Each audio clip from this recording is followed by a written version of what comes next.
नमस्कार भक्तजनों, आज मैं आप सबके समक्ष वरुथनी एकादशी की कथा और पूजा विधि प्रस्तुत कर रही हूँ। आशा है आप सब इसे ध्यानपूर्वक सुनेंगे। दोस्तों, हमारे हिंदू धर्म में हर एक एकादशी का एक विशेष महत्व होता है।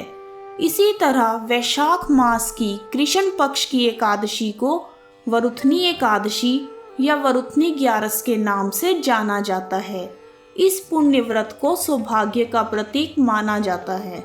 वरुथनी एकादशी अथवा वरुथनी ग्यारस को भगवान मधुसूदन की पूजा करनी चाहिए। इस दिन भगवान श्री हरि यानी विष्णु भगवान के 12 अवतार की पूजा की जाती है। एकादशी का व्रत रखने के लिए दशमी के दिन से ही व्रत करने वाले स्त्री या पुरुष को नियमों का पालन करना चाहिए। दशमी के दिन केवल एक बार ही अन्न ग्रहण करना चाहिए और वह भी सात्विक भोजन। दशमी के दिन अपने घर में ही भोजन करना चाहिए, किसी दूसरे के घर का अन्न नहीं खाना चाहिए।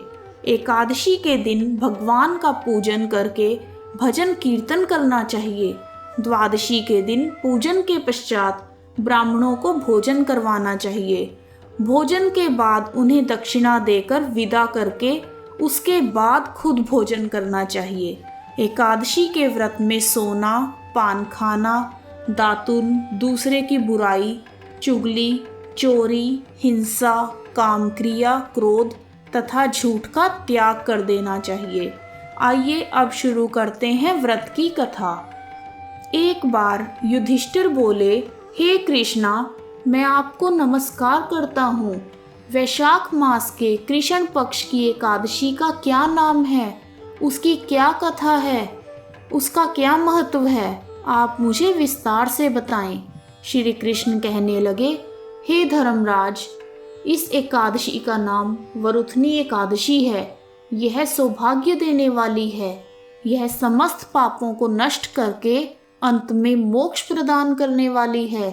इसकी कथा आइए आज मैं आपको सुनाता हूँ। प्राचीन काल में नर्मदा नदी के तट पर मांधाता नाम का राजा राज्य करता था। वह अत्यंत दानशील तथा तपस्वी था। एक दिन जब वह जंगल में तपस्या कर रहा था, तभी ना जाने कहां से एक जंगली भालू आ गया और राजा के पैर को चबाने लगा। राजा पहले तो अपनी तपस्या में लीन रहा, परंतु कुछ देर के बाद पैर चबाते चबाते भालू राजा को घसीटकर जंगल में ले गया।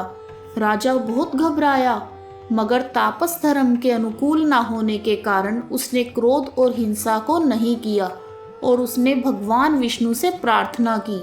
राजा ने करुण भाव से भगवान हरि को पुकारा।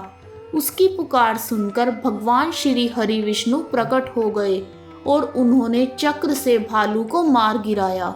राजा का पैर भालू पहले ही खा चुका था, जिसकी वजह से राजा अत्यंत दुखी था। उसे दुखी देखकर भगवान विष्णु बोले, हे वत्स, तुम शोक मत करो। तुम मथुरा जाओ और वैशाख मास की कृष्ण पक्ष की एकादशी का व्रत रखकर मेरे 12 अवतार की पूजा करो।